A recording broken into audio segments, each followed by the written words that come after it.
suci dengan NIM 2019-310456. Terima kasih atas kesempatannya.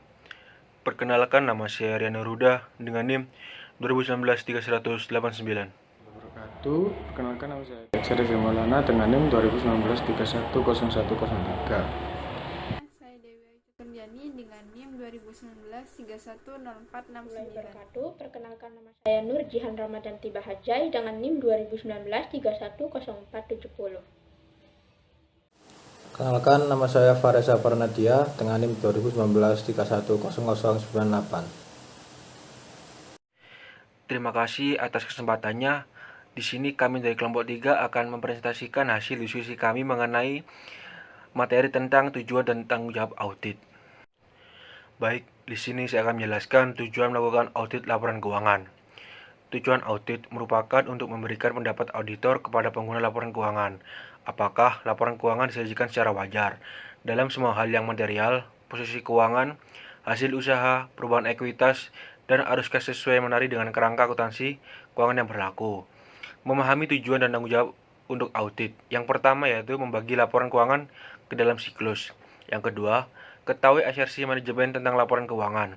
Yang ketiga, ketahui tujuan audit umum untuk kelas transaksi, akun, dan pengungkapan. Yang terakhir yaitu ketahui tujuan audit yang spesifik untuk kelas transaksi, akun, dan pengungkapan. Materi selanjutnya yaitu responsibilitas manajemen. Tanggung jawab untuk mengadopsi kebijakan akuntansi yang sehat, menjaga kecukupan pengendalian internal, dan membuat representasi wajar dalam laporan keuangan terletak pada manajemen daripada dengan auditor, karena mereka menjalankan bisnis setiap hari. Manajemen perusahaan lebih tahu tentang transaksi perusahaan dan terkait aset, kewajiban, dan ekuitas daripada auditor. Sebaliknya, pengetahuan auditor tentang hal ini dan pengendalian internal terbatas pada yang diperoleh selama audit. Tanggung jawab manajemen untuk informasi keuangan. Tanggung jawab atas integritas dan objektivitas informasi keuangan yang disajikan dalam laporan tahunan ini terletak pada manajemen IBM. Laporan keuangan terlampir telah disusun sesuai dengan prinsip akuntansi yang berlaku umum di Amerika Serikat, menerapkan estimasi tertentu dan putusan sesuai kebutuhan. Di sini saya akan menjelaskan mengenai tanggung jawab auditor.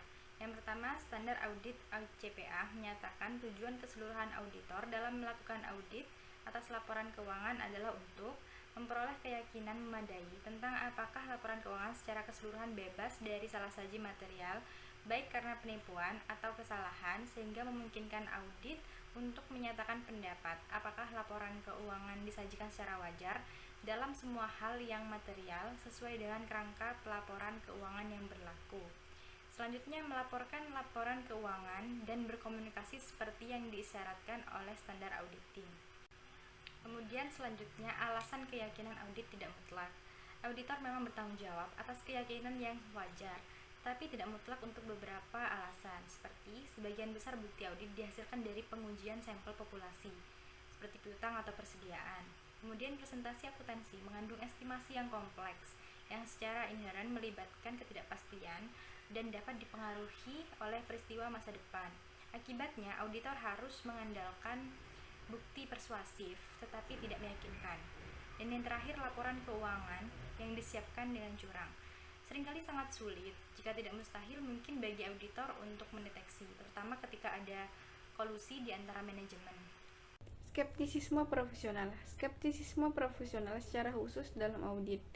Standar profesional akuntan publik menjelaskan bahwa skeptisisme profesional adalah sikap yang selalu mempertanyakan dan melakukan evaluasi bukti audit secara kritis. Penelitian akademis tentang topik skeptisisme profesional menunjukkan ada 6 karakter skeptisisme.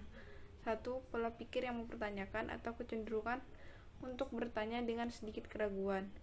2. Penangguhan penilaian, yaitu menahan keputusan sampai bukti yang tepat diperoleh. 3. Mencari pengetahuan, keinginan untuk menyelidiki hal yang jelas dengan keinginan untuk menguatkan. 4. Pemahaman interpersonal, yaitu pengakuan bahwa motivasi dan persepsi orang dapat menyebabkan mereka memberikan informasi yang bias atau menyesatkan. 5. Otonomi, yaitu pengarahan diri, kemandirian moral, dan keyakinan untuk memutuskan diri sendiri daripada menerima klaim orang lain. 6. Harga diri, kepercayaan diri untuk menolak bujukan dan menentang asumsi kesimpulan. Penilaian profesional. Penilaian profesional terbagi menjadi 7 tahapan. 1. Elemen proses penilaian. Pusat Profesional Kualitas Audit Judgment Resource menguraikan 5 elemen kunci dari proses penilaian profesional, yaitu integritas, objektivitas, kompetensi profesional, dan kecermatan, kerahasiaan, serta perilaku profesional yang diterapkan auditor saat membuat pertimbangan profesional. 2. Identifikasi dan definisikan masalah. Sebagai bagian dari langkah ini, auditor mempertimbangkan dampak dari masalah pada laporan keuangan, tingkat kompleksitas dan ketidakpastian masalah, apakah ada masalah terkait yang harus dipertimbangkan, dan dampak masalah pada prosedur audit yang direncanakan. 3. Kumpulkan fakta dan informasi dan identifikasikan literatur yang relevan. Dengan masalah didefinisikan, auditor berusaha untuk memahami fakta-fakta relevan dan informasi yang tersedia terkait masalah tersebut. 4. Melakukan analisis dan mengidentifikasi alternatif potensial. Sebagai bagian dari analisis, auditor mempertimbangkan sejumlah faktor seperti apakah dia memahami bentuk dan substansi transaksi atau peristiwa, apakah otoritas yang relevan literatur telah diterapkan secara konsisten oleh klien untuk situasi serupa, baik auditor telah mampu memuatkan fakta dan asumsi yang penting untuk analisis, dan apakah auditor telah mengidentifikasi adanya ketidaksesuaian atau inkonsistensi dalam fakta dan informasi yang diperoleh. 5. Membuat keputusan. Setelah membuat keputusan, auditor harus mundur dan mengevaluasi proses penilaian untuk menentukan bahwa semua kunci kegiatan dalam proses penilaian telah dilakukan dengan tepat. 6. Meninjau dan melengkapi dokumentasi dan alasan untuk kesimpulan. Proses pendokumentasian membantu auditor untuk lebih objektif dan lengkap dalam nilai penalaran yang digunakan dalam mencapai suatu pertimbangan keputusan. 7. Potensi kecenderungan penghakiman jebak dan bias. Auditor harus waspada terhadap kecenderungan penilaian potensi jebak dan bias yang dapat berdampak pada Siklus laporan keuangan. Audit dilaksanakan dengan membagi laporan keuangan menjadi segmen-segmen atau komponen yang lebih kecil. Lalu, pendekatan siklus ini digunakan untuk mensegmentasi audit. Caranya dengan tetap mempertahankan hubungan erat antara jenis transaksi dan saldo akun dalam segmen yang sama. Siklus laporan keuangan terdiri dari 4. Yang pertama, siklus penjualan dan pengumpulan. Yang kedua, siklus persediaan dan pergudangan. Yang ketiga, siklus akuisisi dan pembayaran. Yang keempat, siklus akuisisi dan pembayaran kembali modal. Setting audit objektif ini adalah auditor yang melakukan audit laporan keuangan dengan menggunakan pendekatan siklus dengan melakukan pengujian audit atas transaksi yang membentuk saldo akhir, dan juga dengan melakukan pengujian audit atas saldo akun dan pengungkapan terkait. Selanjutnya akan dijelaskan oleh rekan. Oke, di sini saya akan menjelaskan tentang asersi manajemen. Asersi manajemen adalah representasi tersirat atau tersurat oleh manajemen tentang kelas transaksi dan akun terkait serta penggunaan dalam laporan keuangan. Asersi manajemen ada 3, yang pertama yaitu asersi tentang kelas transaksi dan peristiwa manajemen, lalu asersi tentang saldo akun standar audit internasional dan AICPA, lalu yang ketiga asersi tentang penyajian dan penangkapan.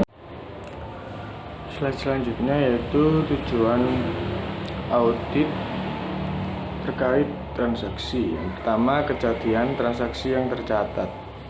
Kejadian tujuan ini berkaitan dengan apakah transaksi yang dicatat benar-benar terjadi. Lalu yang kedua, kelengkapan transaksi yang dicatat. Tujuan ini berkaitan dengan apakah semua transaksi yang harus dimasukkan ke dalam jurnal benar-benar telah masuk. Lalu yang ketiga, akurasi. Tujuan ini membahas keakuratan informasi transaksi, akuntansi, dan salah satu bagian di asersi akurasi untuk kelas transaksi. Yang keempat, posting dan perikasan. Transaksi yang dicatat dengan benar disertakan dalam file induk dan diringkas dengan benar. Tujuan ini berkaitan dengan akurasi transfer informasi dari transaksi yang dicatat dalam jurnal ke anak perusahaan catatan catatan dan buku besar. Mungkin selanjutnya akan dilanjutkan oleh rekan saya. Baik, terima kasih atas kesempatannya. Di sini saya akan menjelaskan slide, yaitu tujuan audit terkait keseimbangan, penyajian, dan pengungkapan. Yang pertama yaitu keberadaan, jumlah yang termasuk. Tujuan ini berkaitan dengan apakah jumlah dimasukkan dalam laporan keuangan harus benar-benar dimasukkan. Misalnya, penyertaan piutang usaha dari pelanggan dalam neraca saldo piutang usaha ketika tidak ada piutang dari pelanggan yang melanggar tujuan keberadaan. Di tujuan ini adalah padanan auditor terhadap asersi manajemen tentang keberadaan saldo akun. Yang kedua yaitu kelengkapan, jumlah yang ada disertakan. Tujuan ini berkaitan dengan apakah semua jumlah yang harus dimasukkan sebenarnya telah dimasukkan. Kegagalan untuk masukkan piutang usaha dari pelanggan dalam neraca saldo piutang usaha ketika piutang yang ada melanggar tujuan kelengkapan. Di tujuan ini adalah lawannya dengan asersi manajemen tentang kelengkapan saldo akun. Tujuan keberadaan dan kelengkapan menekankan perhatian audit yang berlawanan. Yang ketiga yaitu akurasi. Jumlah yang disertakan dinyatakan dengan jumlah yang benar-benar akurat. Tujuan mengacu pada jumlah yang dimasukkan pada jumlah yang benar. Barang inventaris pada daftar inventaris klien bisa salah karena jumlah unit inventaris yang ada salah saji, harga unit salah atau totalnya salah diperpanjang. Masing-masing melanggar tujuan akurasi. Dan akurasi adalah salah satu bagian dari penilaian dan asersi alokasi untuk saldo akun. Yang keempat yaitu klasifikasi. Jumlah yang termasuk dalam daftar klien telah diklasifikasikan dengan benar. Klasifikasi melibatkan penentuan apakah item tersebut dalam daftar klien dimasukkan ke dalam akun buku besar umum yang benar. Yang kelima yaitu hak dan kewajiban selain yang ada. Sebagian besar aset harus dimiliki terlebih dahulu dapat diterima untuk memasukkannya ke dalam laporan keuangan. Demikian pula kewajiban harus memiliki entitas. Hak selalu dikaitkan dengan aset dan kewajiban dengan kewajiban. Tujuan ini adalah mitra auditor untuk asersi manajemen hak dan kewajiban untuk saldo akun. Slide selanjutnya yaitu bagaimana tujuan audit terpenuhi. Untuk setiap audit tertentu, ada banyak cara di mana auditor dapat mengumpulkan bukti untuk memenuhi tujuan audit keseluruhan untuk memberikan pendapat atas laporan keuangan. Dua pertimbangan utama mempengaruhi pendekatan yang dipilih auditor, yaitu yang pertama, bukti yang cukup dan tepat harus dikumpulkan untuk memenuhi tanggung jawab profesional auditor. Yang kedua yaitu biaya pengumpulan bukti harus diminimalkan. Pertimbangan pertama adalah yang paling penting, tetapi minimalisasi biaya diperlukan jika perusahaan CPA harus kompetitif dan menguntungkan. Jika tidak ada perhatian untuk mengendalikan biaya, pengambilan keputusan bukti akan mudah. Auditor akan terus menambahkan bukti tanpa memperhatikan efisiensi sampai mereka cukup yakin bahwa tidak ada salah saji material. Sekian dari kelompok kami. Wassalamualaikum warahmatullahi wabarakatuh.